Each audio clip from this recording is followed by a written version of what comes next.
Selamat beraktivitas dan semoga semuanya dalam keadaan sehat walafiat. Semoga dapat terhibur. Terima kasih. Sebelumnya kami mengingatkan untuk mendengarkan episode sebelumnya agar dapat lebih memahami alur ceritanya.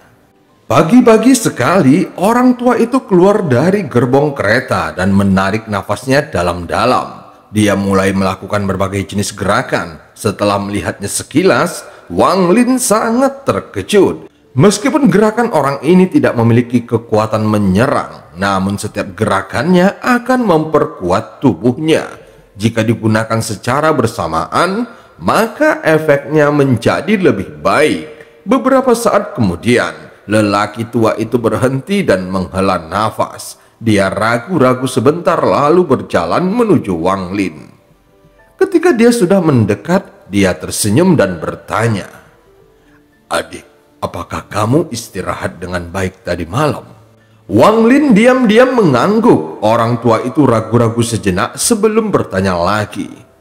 "Aku ingin bertanya, dari mana adik laki-laki mendapatkan daun willow berusia 100 tahun itu?"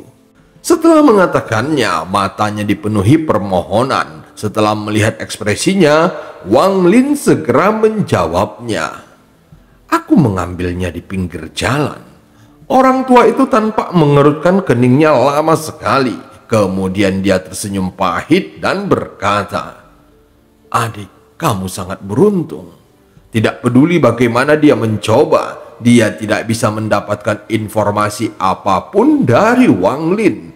Orang tua itu diam-diam menghela nafas sambil berbalik dan pergi. Jika kita membandingkan usia, Wang Lin sudah cukup umur untuk menjadi nenek moyang lelaki tua itu. Trik orang tua itu mungkin berhasil pada seseorang yang baru mengenal dunia ini, tetapi itu tidak seberapa dibandingkan dengan apa yang telah dialami Wang Lin. Saat mengikuti kelompok ini, Wang Lin secara bertahap menyesuaikan diri dan akhirnya menjadi bagian dari mereka. Beberapa hari berlalu dan dalam beberapa hari ini, gadis pelayan kecil itu selalu datang untuk berbicara dengan Wang Lin. Namun dia selalu berbicara sebentar, kemudian wajah kecilnya menjadi memerah. Tidak ada yang tahu apa yang dipikirkannya.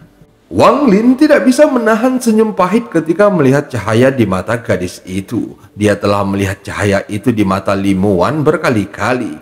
Jadi dia tahu apa yang sedang terjadi. Namun Wang Lin tahu bahwa dia mungkin terlalu tua untuk menjadi leluhurnya. Jadi selalu ada perasaan aneh di hatinya. Pada hari ini, ibu kota terlihat di hadapan mereka. Ibu kota negara kultivasi peringkat 4 ini benar-benar indah. Tetapi di mata Wang Lin, itu sangat polos dan tanpa warna. Jika bukan karena pusaran energi spiritual, maka Wang Lin bahkan tidak akan repot-repot melihatnya. Wang Lin segera menyebarkan kekuatan jiwanya dan seluruh kota muncul di benaknya. Di ibu kota, ada total 9 pusaran energi spiritual. Benda-benda yang menyebarkan energi spiritual bukanlah para kultivator, melainkan pilar-pilar hitam yang menjulang tinggi. Jumlah energi spiritual yang dilepaskan oleh pilar-pilar tersebut bergantung pada ukuran masing-masing pilarnya. Ada satu pilar yang sangat besar di tengahnya dengan 8 pilar lain yang mengelilinginya. Pilar-pilar ini sangat besar, bahkan yang terkecil pun membutuhkan setidaknya 10 orang yang berpegangan tangan untuk membuat lingkaran di sekelilingnya.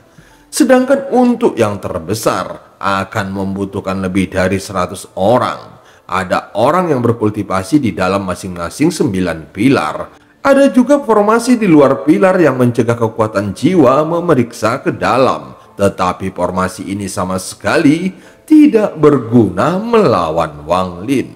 Dia dapat melihat sekilas bahwa semua orang yang duduk di dalam pilar adalah kultivator. Yang paling kuat adalah pada tahap akhir formasi inti, dan yang terlemah adalah pada tahap akhir foundation establishment.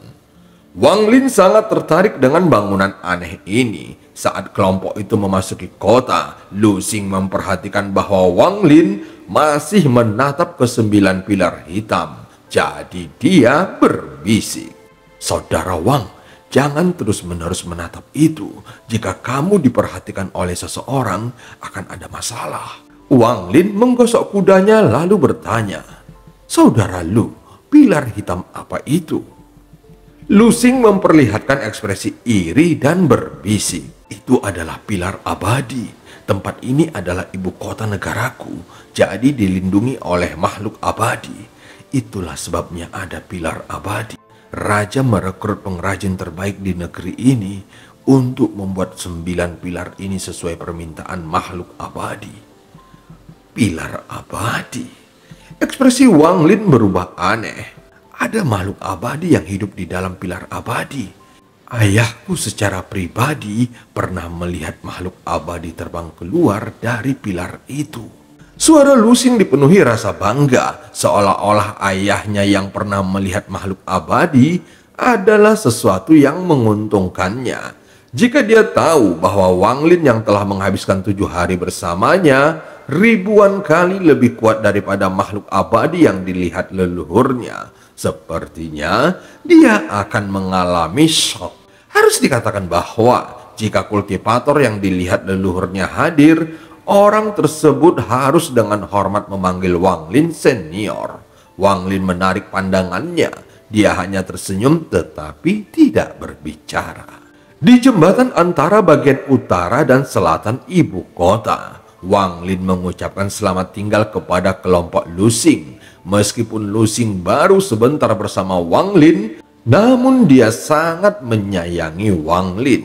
Dia menepuk dadanya dan memberitahu Wang Lin bahwa jika dia mengalami masalah apapun, dia bisa pergi dan mencari bantuannya. Adapun Lao Er yang harus menyerahkan kudanya demi Wang Lin, dia telah mengakuinya sepenuhnya setelah minum bersama berkali-kali. Akhirnya, lelaki tua itu keluar dari gerbong kereta. Di belakangnya ada seorang wanita muda dengan kerudung putih menutupi kepalanya. Di sebelahnya ada gadis pelayan cantik. Melihat Wang Lin hendak pergi, mata gadis pelayan itu dipenuhi dengan kesedihan. Pria tua itu berbicara sedikit dengan Wang Lin dan wanita berkerudung menutupi kepalanya sambil tersenyum. Dia tidak ikut serta dalam pembicaraan itu. Setelah membungkuk, dia berbalik dan pergi tanpa berkata apa-apa. Gadis pelayan itu bertukar beberapa kata dengan wanita itu. Dia kemudian mengambil kantong kecil dan berjalan ke arah Wang Lin. Dia menyerahkan kantong itu kepadanya dan berkata, "Kakak, aku ingin mengucapkan terima kasih. Ada 10 keping emas di sini. Anggap ini sebagai biaya konsultasi." Mata Wang Lin tidak menolaknya. Sudah lebih dari 400 tahun sejak dia menyentuh mata uang manusia fana. Wang Lin segera menggenggam tangannya dan berbalik. Baru setelah Wang Lin berada jauh, gadis pelayan itu menghela nafas dan kembali ke kereta. Rombongan mereka segera melewati jembatan dan memasuki bagian selatan kota. Wang Lin segera menggenggam 10 keping emas dengan tangannya saat dia berjalan melewati ibu kota. Dia bisa melihat ada lautan manusia dan segala macam pedagang yang menjual barang di jalanan. Tak lama setelah itu, mata Wang Lin sedikit berbinar. Di ibu kota dunia fana ini, dia melihat banyak kultivator di antara manusia. Meskipun kultivator tingkat tertinggi hanya berada di sekitar lapisan kondensasi Qi ke-12 dan ke-14, namun itu adalah sesuatu yang sangat jarang terlihat di negara lain. Setelah merenung sebentar, dia mulai memikirkan pilar hitam. Dia menduga inilah yang disebut spesialisasi negara kultivasi peringkat 4. Wang Lin berjalan dengan santai di jalanan sampai sore hari. Jelas ada beberapa toko yang bukan untuk manusia karena mereka menjual harta ajaib untuk para kultivator. Bagaimanapun, ada pembatasan di luar toko-toko ini yang mencegah manusia untuk masuk. Manusia fana di ibu kota sepertinya mengetahui hal ini karena tidak ada manusia fana yang mau masuk ke dalam toko-toko ini. Saat Wang Lin lewat, dia akan masuk ke toko untuk memeriksanya. Tiba-tiba saat dia berjalan keluar toko, terdengar teriakan dari satu arah. Dia menoleh dan melihat seorang lelaki tua yang sedang dipukuli. Ratapan lelaki tua itu keluar tanpa henti. Suaranya melengking. Pada saat yang sama, tawa bergema saat seteguk darah dibatukkan oleh lelaki tua itu. Setiap kali pria itu memukulnya, dia akan batuk seteguk darah. Setelah lelaki itu meninju lelaki tua itu beberapa kali, dia berdiri dan mengutuk. "Tua, jangan datang ke tokoku lagi. Aku akan menghajarmu setiap kali kamu datang. Kamu sudah seusia ini dan masih sangat bodoh." Setelah selesai berbicara, dia meludahi orang tua itu. Seorang pria parubaya yang berdiri di samping Wang Lin menghela nafas. Orang tua itu dipukuli setiap hari hanya untuk melihat pelayan wanitanya berganti pakaian. Apakah itu layak? Wang Lin tercengang mendengarnya. Dia memandang lelaki tua itu sebelum berbalik untuk pergi. Tetapi sebelum dia mengambil beberapa langkah, dia berbalik dan melihat lelaki tua itu dengan bangga berjalan menuju Wang Lin sambil menyeka darah dari sudut mulutnya. Wang Lin menghindar ke samping dan matanya menjadi dingin. Orang tua itu berjalan melewati Wang Lin. Dia tidak berhenti, tetapi kemudian tiba-tiba berbalik. Wajahnya dipenuhi keterkejutan saat dia dengan cermat memeriksa Wang Lin dan berkata, "Adikku, aku melihat kamu dipenuhi dengan bakat dan energi. Kamu sepertinya bukan manusia biasa." Wang Lin langsung mengerutkan keningnya. Dengan kekuatan jiwanya, dia dapat dengan mudah melihat bahwa lelaki tua ini hanyalah manusia biasa tanpa kultivasi apapun. Di tubuh lelaki tua ini juga terdapat banyak luka. Jelas sekali bahwa itu adalah akibat dari pemukulan yang terus-menerus. Wang Lin tidak tertarik pada orang ini, jadi dia berbalik dan pergi. Jika lelaki tua ini terus mengganggunya, sepertinya Wang Lin tidak akan keberatan membantunya masuk neraka. Orang tua itu memperlihatkan ekspresi kasihan saat dia menggelengkan kepalanya dan berkata, "Jika tidak ada cara untuk memberimu petunjuk, maka kamu mungkin tidak akan pernah mencapai tahap formasi jiwa."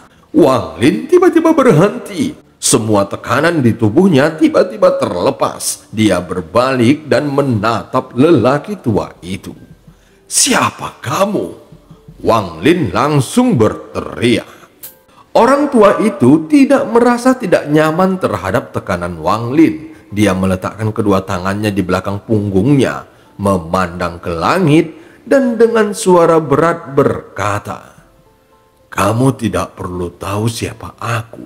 Kamu hanya perlu tahu bahwa aku dapat membantumu mencapai tahap formasi jiwa." Mata Wang Lin langsung berbinar. Tidak peduli bagaimana dia memandang lelaki tua ini, dia hanyalah manusia biasa. Tetapi lelaki tua itu dapat langsung mengetahui tingkat kultivasinya. Satu-satunya kemungkinan adalah tingkat kultivasi orang tua ini jauh di atas tahap formasi jiwa. Jadi ketika orang tua itu menyembunyikan kultivasinya, Wang Lin tidak dapat mendeteksinya. Wang Lin mulai mengerutkan keningnya dan bertanya, "Bagaimana caranya agar aku bisa mencapai tahap formasi jiwa?" Orang tua itu memandang Wang Lin dan berkata, "Aku sudah tua. Saat lapar, aku tidak dapat mengingat apapun. Aku tahu restoran yang sangat bagus di sini. Ayo kita pergi ke sana dan mengobrol sambil makan." Dia segera menjilat bibirnya, sementara perutnya keroncongan karena lapar. Fortune Restoran adalah salah satu restoran termewah di ibu kota. Orang tua itu masuk dengan kepala terangkat dan dadanya membusung. Tampaknya Wang Lin dibawa lelaki tua itu makan di aula utama. Setelah memasuki restoran, dia langsung menuju ke kamar pribadi. Ketika pelayan melihat lelaki tua itu, ekspresinya menjadi aneh. Tetapi ketika dia melihat Wang Lin berjalan di belakang lelaki tua itu, dia segera keluar untuk melayani mereka. Wang Lin mengerutkan keningnya dengan keras. Dia merasa ada sesuatu yang aneh di sini. Orang tua itu sepertinya sangat familiar dengan restoran ini. Dia memesan banyak hidangan yang belum pernah didengar Wang Lin. Mejanya dipenuhi makanan dan lelaki tua itu mulai makan seolah-olah dia belum makan selama berhari-hari. Wang Lin tidak mengatakan sepatah kata pun saat dia meminum anggurnya. Tatapannya menyapu lelaki tua itu dan menjadi lebih dingin. Setelah lelaki tua itu makan sebentar, Wang Lin dengan dingin berkata, "Aku akan mendengarkan." Lelaki tua itu meraih sepotong paha babi dan menggigitnya sambil berkata, "Ini, tunggu sampai aku selesai memakan potongan ini." Setelah itu, lelaki tua itu memakan seluruh paha babi dalam beberapa suap. Dia bersendawa sambil mengusap tangannya ke tubuhnya dan berkata, "Untuk mencapai tahap formasi jiwa, seseorang harus memahami surga. Tetapi aku yakin kamu sudah memahaminya. Selain itu, kamu juga harus membentuk domain. Tahukah kamu apa itu domain? Anak kecil, setelah kamu memahami apa itu domain, kamu tidak jauh dari tahap formasi jiwa. Mengenai domain, setelah aku menggunakan kamar kecil, kita akan berbicara lebih banyak." Orang tua itu tiba-tiba menyentuh perutnya dan berdiri dengan wajah pahit. Dia sepertinya takut Wang Lin tidak akan membiarkannya pergi. Jadi dia mengeluarkan kentut dengan keras. Sehingga bau yang tidak sedap memenuhi seluruh ruangan. Orang tua itu tampak tersenyum malu dan segera pergi. Wang Lin melambaikan tangannya dan hembusan angin muncul untuk menghilangkan bau busuk di ruangan itu. Pada saat yang sama, kekuatan jiwanya terkunci pada lelaki tua itu. Serangkaian tindakan orang tua itu sangat mencurigakan. Tetapi apa yang dia katakan tentang formasi jiwa cocok dengan apa yang diketahui Wang Lin. Ini adalah hal-hal yang tidak mungkin diketahui oleh manusia fana. Dengan ekspresi ragu, cahaya dingin muncul di matanya saat dia berdiri. Dia memperhatikan lelaki tua itu meninggalkan restoran melalui pintu belakang dan dengan cepat berbaur dengan kerumunan. Tubuh Wang Lin segera menghilang dari restoran dan muncul kembali di luar. Matanya dingin saat dia dengan santai mengikuti lelaki tua itu. Dia melihat lelaki tua itu yang entah bagaimana menemukan waktu untuk berganti pakaian. Ketika lelaki tua itu berjalan, dia tiba-tiba berhenti dan menatap seorang lelaki paruh baya yang mengenakan jubah ungu. Matanya berbinar ketika dia tersenyum dan dengan cepat berjalan menuju pria paruh baya itu. Pria itu berbalik dan mengerutkan kening pada orang tua itu. Dia kemudian mulai mengabaikannya. Namun orang tua itu tiba-tiba berkata, "Adikku, aku melihat kamu dipenuhi dengan bakat dan energi. Kamu sepertinya bukan manusia biasa." Pria parubaya itu tercengang mendengarnya. Dia segera berbalik dan menatapnya dengan dingin. Orang tua itu memperlihatkan ekspresi kasihan saat dia menggelengkan kepalanya dan berkata, "Sayangnya, jika tidak ada yang membimbingmu, kamu mungkin tidak akan pernah mencapai tahap formasi inti." Mata pria parubaya itu berbinar ketika dia bertanya, "Siapa kamu?" Orang tua itu menggelengkan kepalanya dan berkata, "Siapa aku tidaklah penting. Bagaimana kalau kita mencari tempat untuk bersantai? Selagi kita bersantai, kita bisa berbicara." Wajah Wang Lin menjadi sangat gelap. Pria parubaya itu juga seorang kultivator, namun tingkat kultivasinya hanya foundation establishment. Sangat jelas bahwa lelaki tua ini telah mempelajari hal-hal ini untuk menipu para kultivator. Tetapi lelaki tua itu masih hidup. Jadi masalah ini sepertinya tidak sederhana. Jika seorang kultivator diperankan oleh manusia, maka tidak peduli siapa orangnya, mereka tidak akan melepaskan lelaki tua itu dengan mudah.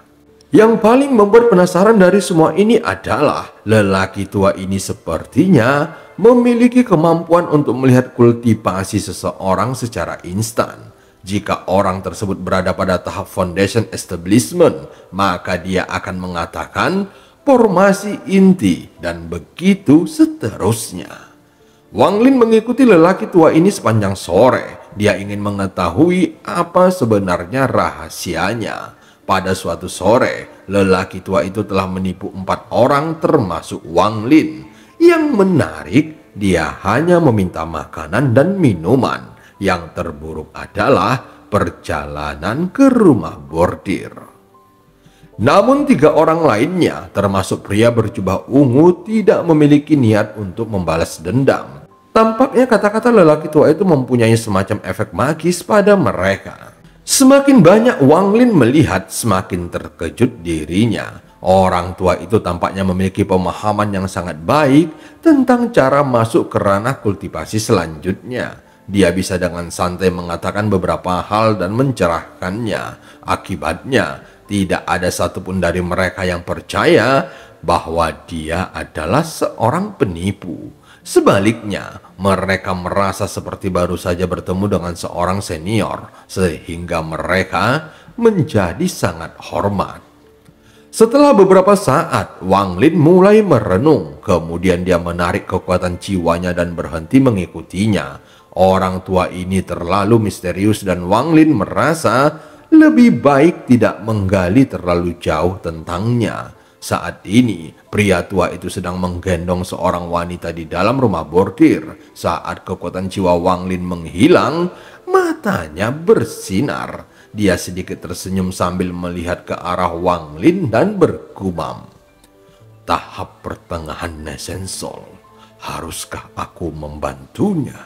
Saat dia sedang berpikir, wanita di pelukannya memanggilnya dengan suara genit. Orang tua itu mengusir Wang Lin dari pikirannya dan langsung pergi bersenang-senang. Setelah dia berhenti memikirkan lelaki tua itu, Wang Lin mulai merenung. Dia segera pergi ke daerah terpencil di sisi barat kota dan menyewa sebuah toko. Jika dia ingin mencapai tahap formasi jiwa, maka dia harus terlebih dahulu berubah menjadi manusia fana untuk mengalami kehidupan fana dan memahami surga. Ini adalah metode yang dipikirkan Wang Lin untuk menembus tahap Nesensol. Dia dengan tenang melihat tokonya, lalu duduk bersila di ruang belakang dan mulai merasakan kehidupan dunia manusia fana.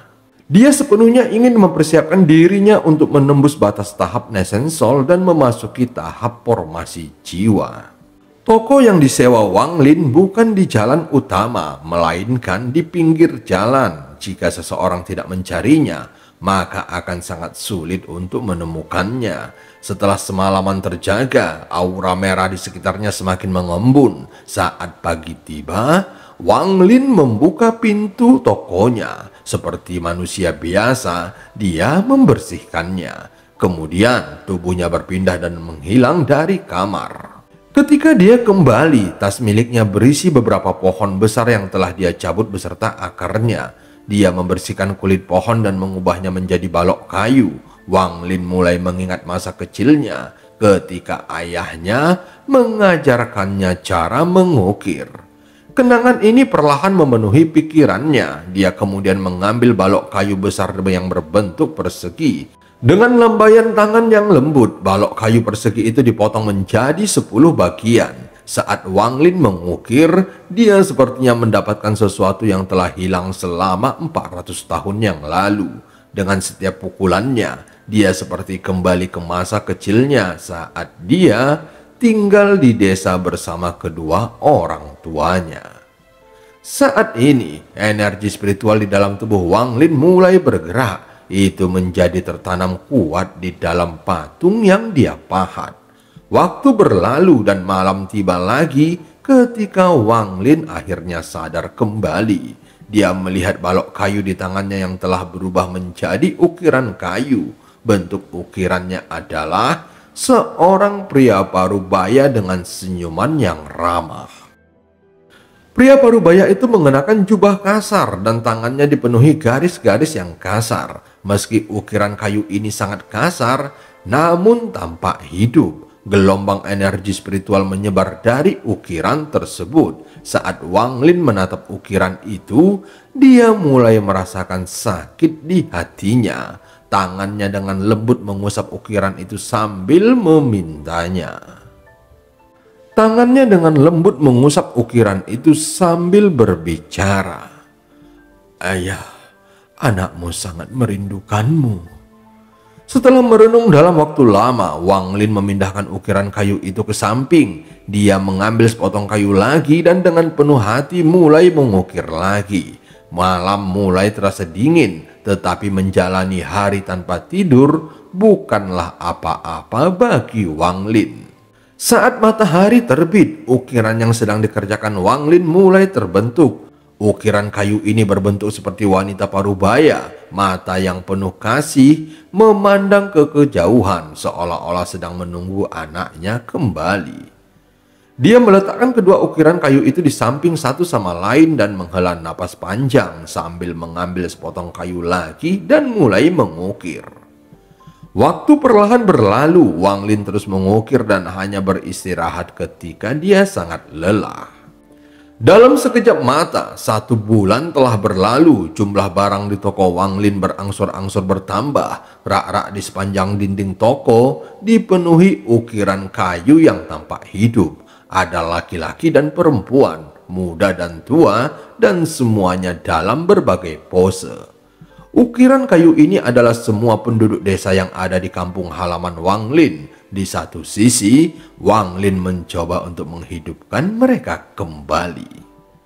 Di bulan ini, Wang Lin tidak memiliki satu pelanggan pun, tapi dia tidak keberatan karena dia tenggelam dalam teknik seni pahat. Dia bahkan berhenti berkultivasi. Suatu hari, Wang Lin memegang ukiran kayu setengah jadi di tangannya. Ukiran kayu ini entah kenapa mengeluarkan aura primal. Jika ada kultivator dari lautan iblis yang melihat ukiran ini, maka mereka akan langsung mengenalinya sebagai naga. Naga ini adalah makhluk roh pertama yang ditemui Wang Lin saat dia bersama Lim Wan. Saat dia sedang mengukir, ada suara bel yang berbunyi dan pintu dibuka oleh seseorang. Terlihat seorang anak laki-laki yang tampak sangat kuat dengan hati-hati melihat ke dalam. Anak laki-laki itu melihat Wang Lin dan terkejut, tetapi dia langsung kagum setelah melihat semua ukiran di ruangan itu. "Paman, apakah kamu yang mengukir semua ini? Mereka sangat cantik. Bisakah kamu memberiku satu?"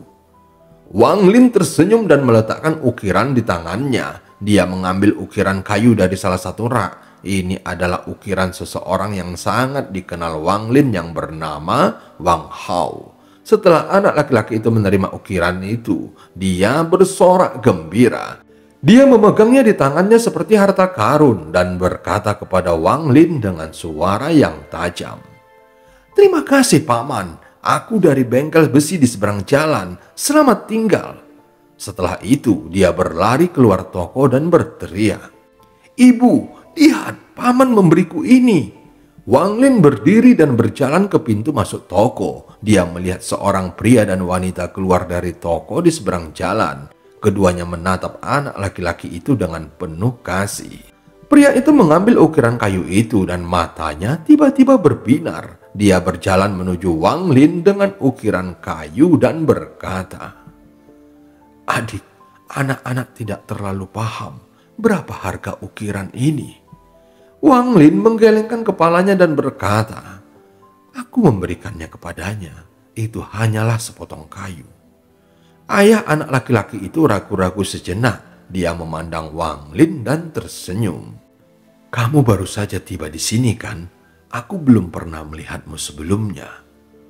Wang Lin hanya tersenyum dan mengangguk. Ayah anak laki-laki itu tersenyum lalu berkata, "Adik, jika kamu tidak keberatan, datanglah untuk makan. Aku punya anggur buah buatan sendiri dan jauh lebih enak dari apa yang ada di dalam restoran itu." Dan cerita pun berakhir. Sampai ketemu di part selanjutnya.